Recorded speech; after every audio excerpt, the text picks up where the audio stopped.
Jai Hind students, welcome to my YouTube channel. Students, work hard in silence. Let success make the noise. Moving in silence is taking actions and steps to work on something bigger in your life without announcing its progress. With that positive note, students, let's begin today's session. Today we are going to discuss a very interesting topic of superposition principle. Now students, we are aware when two or more than two trains of waves travel in a medium at a time, then each train of wave proceeds independently as if the other trains of waves are absent. So I'll elaborate with the help of this diagram. Consider this figure A. Suppose these are the two wave pulses I am drawing, and both the wave pulses are assumed to be of same amplitude. Now this wave pulse is moving along this direction, and this is another wave pulse, and it is also of the same amplitude, but say moving in the opposite direction like this. Right? So what I've considered is these two be the pulses, wave pulses. Let us name it by P and Q. And these two wave pulses have amplitude of say R. R is the amplitude. They are traveling in the opposite direction as shown by these arrows. Right? A little time later, after a small instant of time, they'll be much closer towards each other. They're approaching each other, isn't it? So they would be much closer towards each other. So this instance, the pulses, the position of the pulses would be somewhat like this. So these two pulses will come quite close to each other. Both the pulses are moving in the opposite direction. Now students, in the next diagram, what we'll do is, we'll draw the diagram at the instant of superposition of these two pulses. That is, when these two wave pulses of equal amplitude but moving in the opposite direction superpose at an instant. Then what will happen is, both the pulses have got positive displacement, isn't it? So here, at the instant when they superimpose, then the resultant displacement would be given by R plus R. So it will be 2R. It will be like this. So this will be 2R. Why we are adding these two? Because both these pulses have got positive displacements. So at the instant when these two pulses superimpose, then the resultant displacement is given by the vector sum of these two individual displacements. And after some time, students, after the superposition, what happens is these two pulses will tend to proceed independently as if the other trains of waves were absent. So this pulse, this is Q, and this is P. So now what happens is, after they superpose, they will keep on moving independently as if the other trains of waves were absent. So now this will be Q. It will proceed along this direction, along its original direction of motion, while this pulse, which is P, it will keep on moving towards right. So students, what we have observed is that it is a process by which the different trains of waves traveling through a medium simultaneously, they tend to overlap one another without losing their individual nature or shape. So this process is known as superposition of waves. Students, let us consider the case of two wave pulses having opposite displacement, having displacements which are equal in magnitude but opposite directed. Right? So suppose this is one of the pulse which is suppose represented by P. This is the pulse and it is moving from left to right. This is pulse P having amplitude of R, right? and this is another pulse, students, of the same amplitude but having displacement in the opposite direction.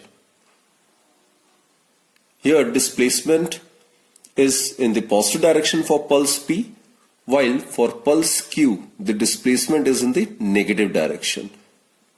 Magnitude is same, amplitude is R. So suppose it is moving from left to right as indicated by these arrows. So these are the two pulses which are moving in the opposite direction, right? Having displacements in the opposite direction. A little later, what happens is these two pulses will definitely come closer towards each other. So that is depicted with the help of this particular diagram. So without losing its amplitude, without losing its shape, it will keep on proceeding. And since the two pulses under consideration are moving in the opposite direction, so they will definitely come closer at some later instant after some time. So this is pulse P and this is pulse Q. They will move closer, right, students? So now what will happen is like this. Pulse P is moving along this direction, pulse Q is moving along this direction. So these two pulses will tend to move closer. Now in the third case, students, at the instant when these two pulses superpose at a point, then what will happen is it is having displacement in the positive direction, it is having displacement in the negative direction. Both are of equal magnitude. So here what happens is net displacement at the point of superposition will become 0. So it will be represented like this. So here the resultant displacement would be R plus minus R, which will be equal to 0. After that, what happens is each of the train of wave, it will proceed independently as if the other trains of waves are absent, and they will be maintaining their individual nature and shape. So after the superposition, what happens is they will keep their shape and nature. So this is Q. It will keep on moving towards left with the same velocity,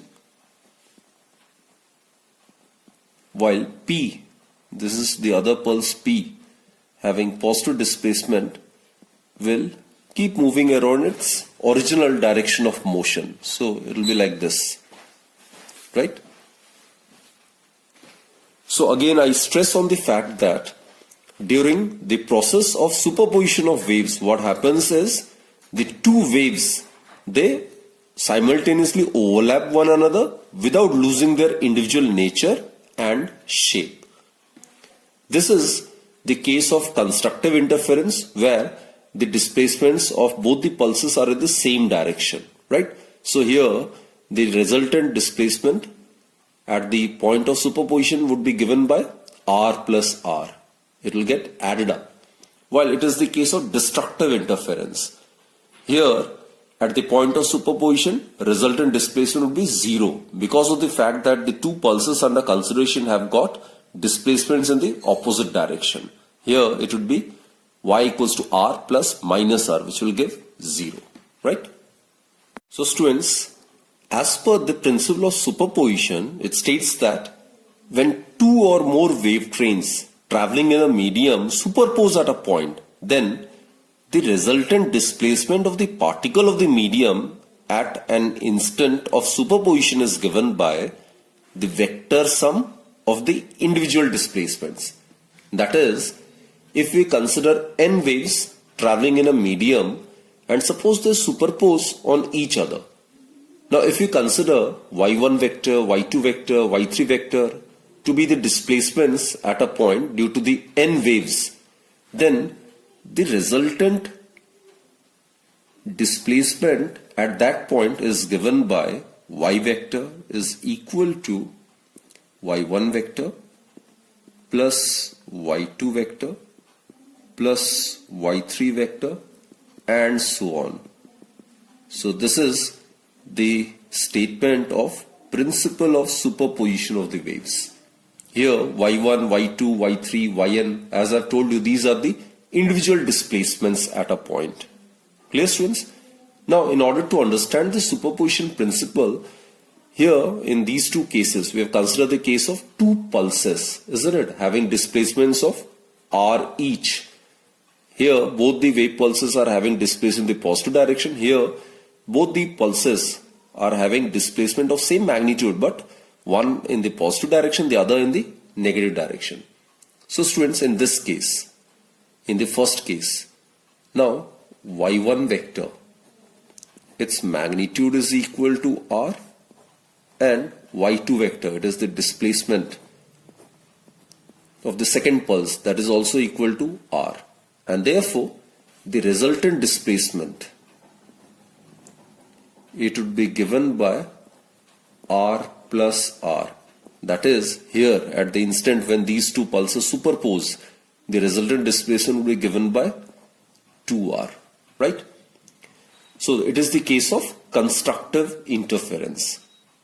Here students, in this case, these are the displacements in the opposite direction. So here, the resultant displacement at the point of superposition would be given by r plus this pulse is having displacement in the negative direction. So it will be minus r.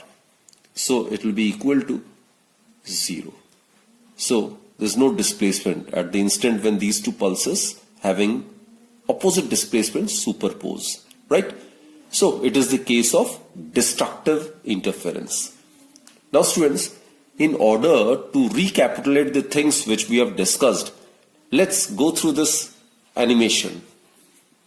Let us consider two wave pulses of equal displacements and of the same signs, both upwards, and traveling along the length of a string with equal speeds but in the opposite directions. At an instant when the two wave pulses superpose upon each other, then a resultant wave pulse having displacement equal to twice that of either wave pulse, which is equal to the sum of the displacements of the two wave pulses, is produced. After a little more time, the two pulses travel, retaining their individual nature and shape. The case which we have discussed is the constructive interference. Now let us discuss destructive interference. For this, let us consider two wave pulses, again of equal displacements but of opposite signs, traveling with equal speeds in the opposite directions along the length of the string. After a small time, at the instant when the two pulses superpose on each other, they produce a resultant wave pulse of zero displacement. And after crossing each other, the two wave pulses continue to move and retain their shapes. Now let us find out the resultant amplitude when these two waves meet. In case A, the red pulse is of amplitude 1 unit, while the green one is of amplitude 2 units. So when these two superpose, then the resultant wave will have an amplitude of 3 units. Here in case B, both the red pulse and the green pulse have amplitude of 1 unit. So when they superpose, then the resultant will have a displacement or amplitude of 2 units.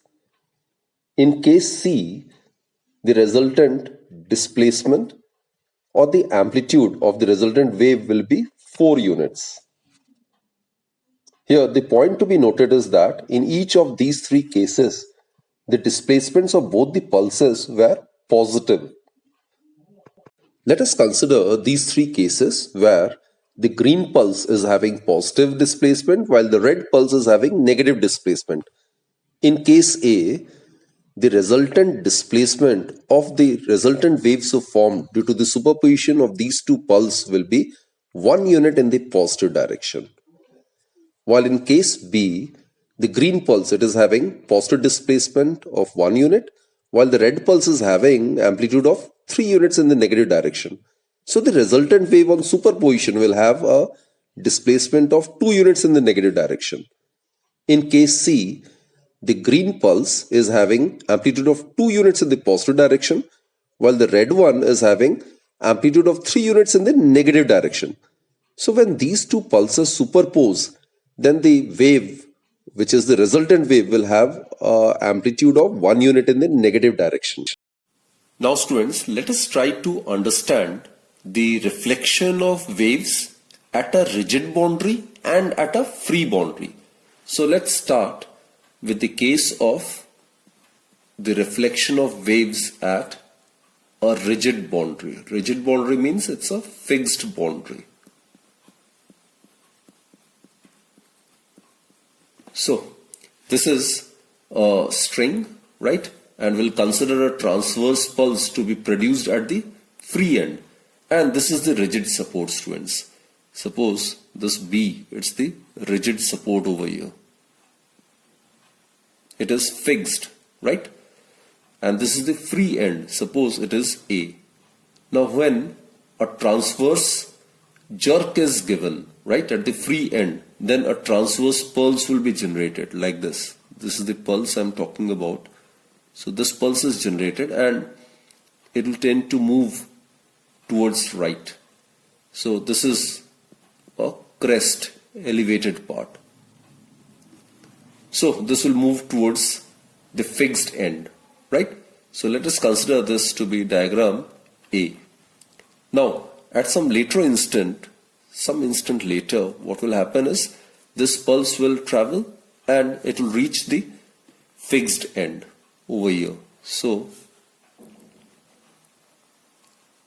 I'll depict it with the help of this diagram. So it will be like this. This is the pulse and it reaches point B over here.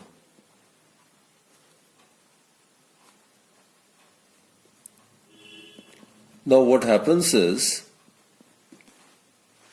on reaching this rigid support, this pulse, students, it would exert an upward force on the support. So as soon as this pulse reaches at the fixed end, it will exert an upward force. It has been represented by this arrow in the upward direction. This is the force. So again I repeat, students, on reaching the rigid support, the pulse would exert an upward force F on the support. Now this support is rigid, that is, it is fixed, so obviously it will remain unaffected, right? So in turn, it will give an equal and opposite reaction to the string. It is perfectly in accordance with Newton's third law, which states that to each and every action there must be an equal and opposite reaction. So in the next diagram,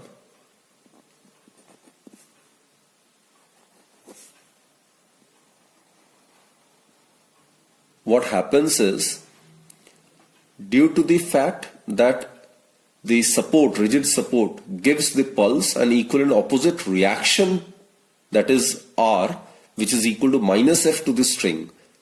So as a result, what happens is, the pulse will get inverted like this. It will get inverted. So this will be the trough. And obviously, it will start moving, it will start retracing its path in the opposite direction because it is suffering reflection. Reflection is the bouncing back of the light, isn't it? Or bouncing back of the wave in the same medium. So here what happens is, this reactional force, students, here this is the reactional force I am talking about.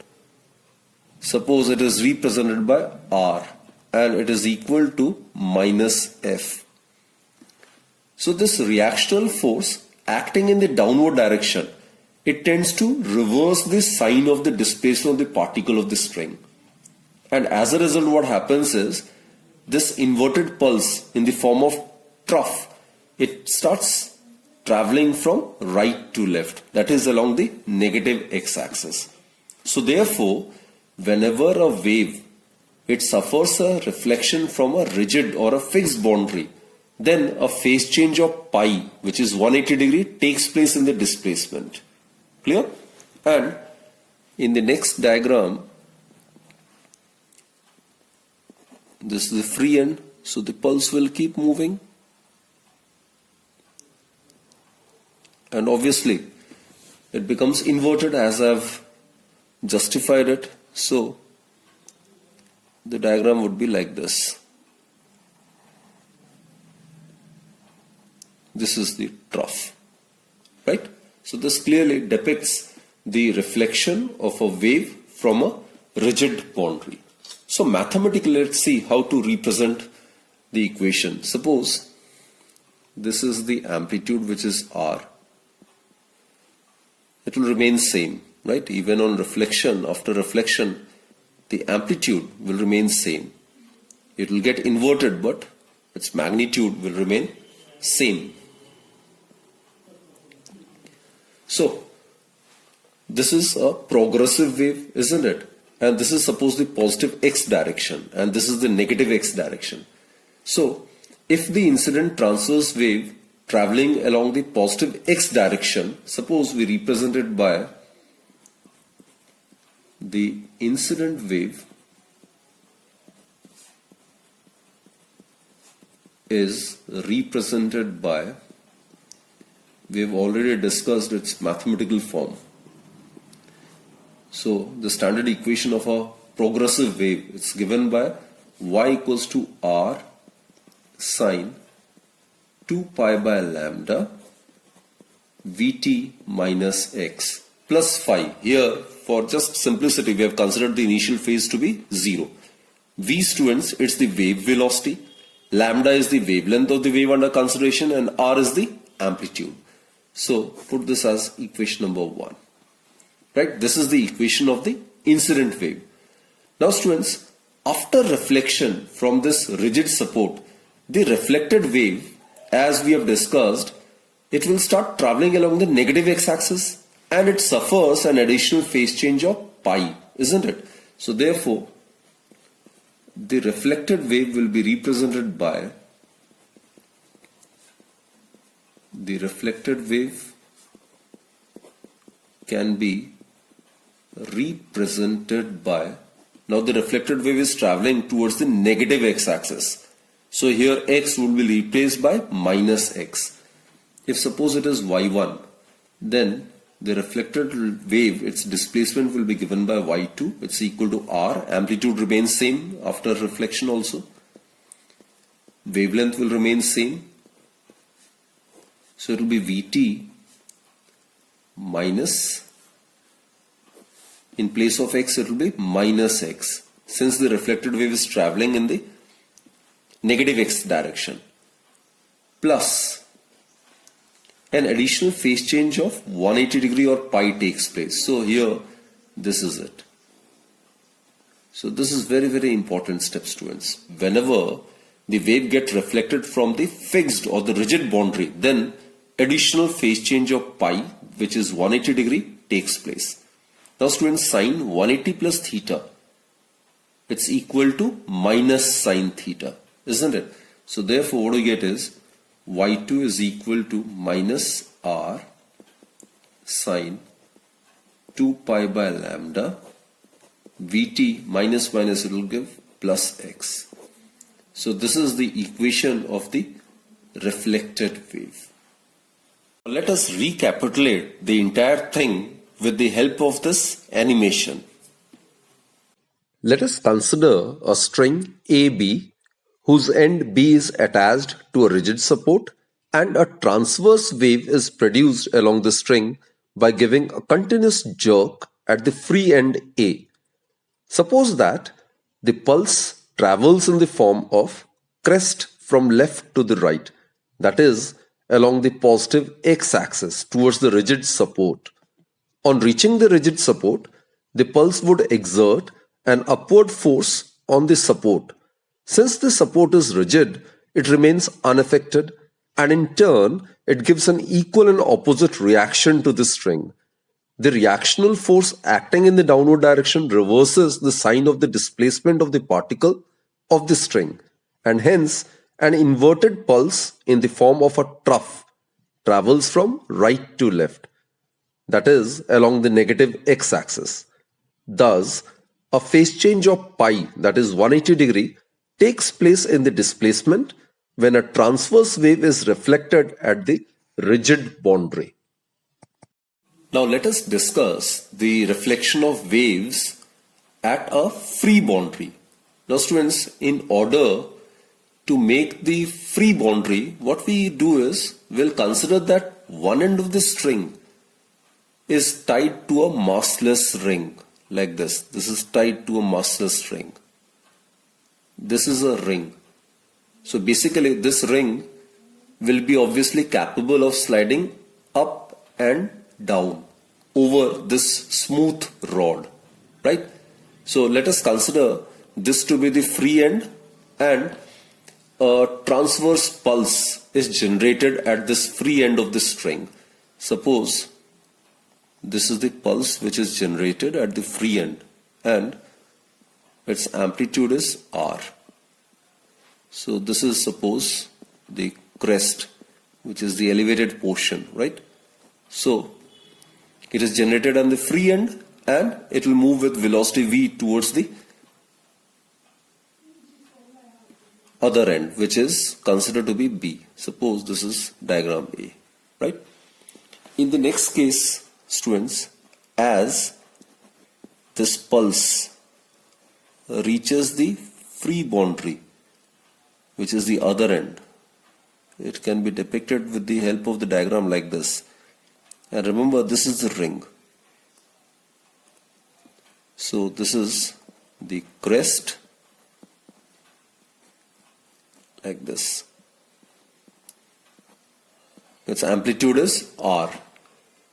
Now students, when the pulse generated at the free end of the string reaches the ring, now what happens is, this pulse will definitely exert an upward force F on the end B of the string. This is the end B. So definitely this pulse on reaching end B will exert an upward force, isn't it?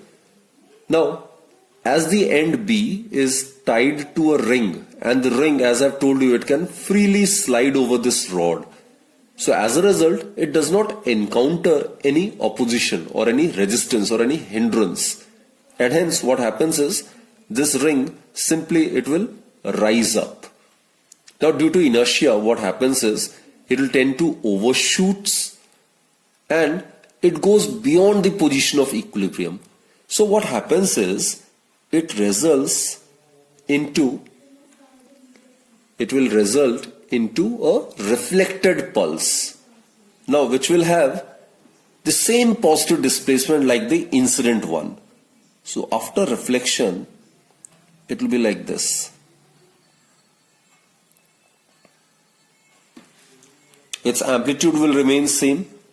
So R is the amplitude, and it will now obviously move in the opposite direction, that is to the negative x-axis, right? So here no inversion takes place. There is no additional phase change of pi in this case. It will start moving along this direction. So students, the basic difference between these two is, in the case of a rigid support, what happens is, due to this reactional force, the pulse gets inverted. Here, at the free boundary, as the pulse reaches the free boundary, the ring slides up, so it won't experience any resistance. So the pulse remains unaffected. It remains positive only, right? So no phase reversal takes place in displacement when a wave is reflected at the free boundary. So basically after reflection, it results in a reflected pulse which has the positive displacement just like the incident wave. In order to have a better understanding of the reflection of wave from a free boundary, let us watch this animation. In order to study the reflection of a transverse wave at a free boundary, consider that one end of the string is tied to a massless ring, which is capable of sliding up and down over a smooth rod. Now, when the pulse generated at the free end of the string reaches the ring, it exerts an upward force on the end B of the string. As the end B is tied to the ring and the ring can freely slide over the rod, it does not encounter any opposition and hence rises up. Due to inertia, it overshoots and goes beyond the position of equilibrium. So it results in a reflected pulse, which has the positive displacement like the incident wave, and thus crest is reflected as a crest. Hence, no phase reversal takes place in displacement when a transverse wave is reflected at a free boundary. Let us represent the equations mathematically, right? So we have considered the incident wave to be traveling along the positive x direction. So the incident wave is represented by the incident wave will be represented by is represented by the same equation. That is, this is the standard equation of a progressive wave traveling towards the positive x direction. R is considered to be the amplitude. So it is R sine 2 pi by lambda Vt minus x. V is the velocity, right? So suppose this is 1 dash. Now on getting reflected from the free boundary, the direction of motion of the reflected pulse will be towards the negative x-axis. So x will be replaced by minus x. And the point to be noted over here is there is no additional phase reversal which takes place in the displacement, right? So the reflected wave will be represented by, let's write down the equation for the reflected wave. So the reflected wave is given by, suppose it is given by y2. So it will be equal to r. The amplitude remains same. It will be sine 2 pi by lambda Vt minus, as I've stated, now it will start moving towards the negative x-axis. So x over here will be replaced by minus x. So minus x, it will become plus x. So this is the equation for the reflected wave when it gets reflected from a free boundary. So here again I repeat, no phase reversal takes place in displacement when a transverse wave is reflected at a free boundary, whether it's a transverse wave or longitudinal wave. So in both the cases, the conclusions are valid in both the cases.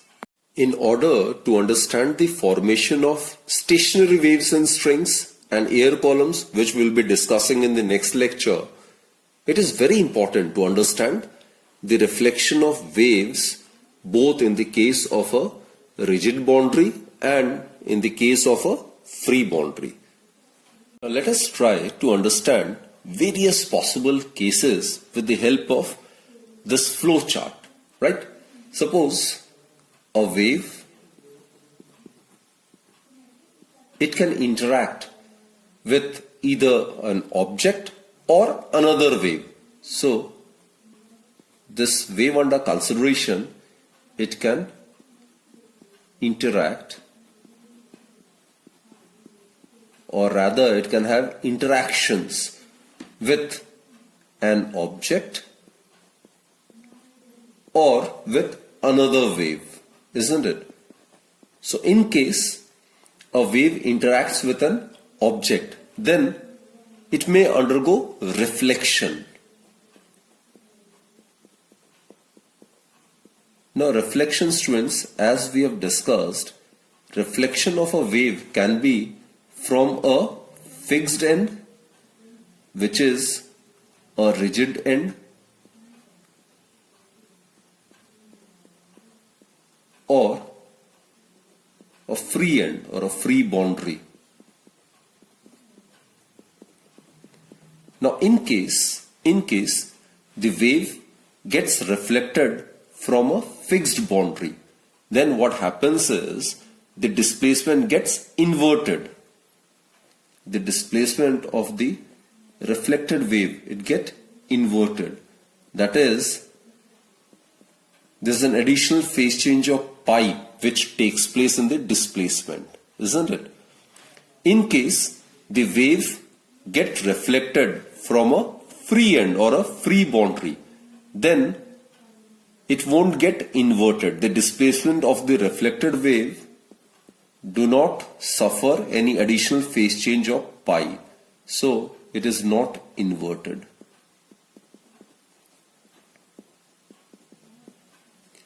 Now coming to this side, students, if a wave interacts with another wave, then it may result in a phenomena which is known as interference. This is a topic which we'll be discussing in the next higher class. So whenever the two waves having same amplitude, same frequency, same wavelength, traveling with same velocity and in the same direction superpose, then it gives rise to a phenomena which is known as interference. Now interference can be either constructive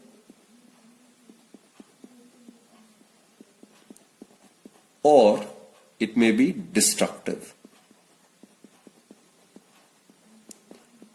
In the case of constructive interference, as the term suggests, the net displacement or the amplitude or rather the intensity it increases. Here the displacements of the two superposing waves are in the same direction. So the resultant displacement will increase. While in the other hand, in the case of destructive interference, the displacement of the superimposing waves are in the opposite direction.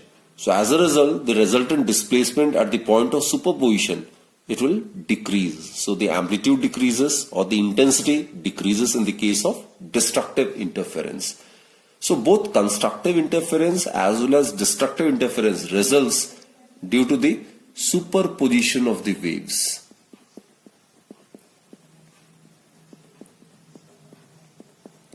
And due to the superposition of the waves, another phenomena which is known as standing waves may also be produced.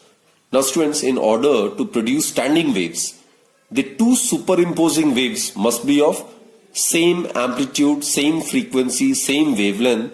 They should travel with the same velocity in a particular medium but in the opposite directions.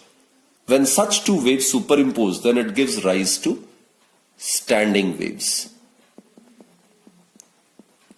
And this is the topic which we'll be discussing in the next lecture. So students, I sincerely hope that you have understood the concept which I was trying to convince you, right? These are some very, very important concepts in wave optics which we will be using in +2 class as well, right? So that's it for this particular session, students.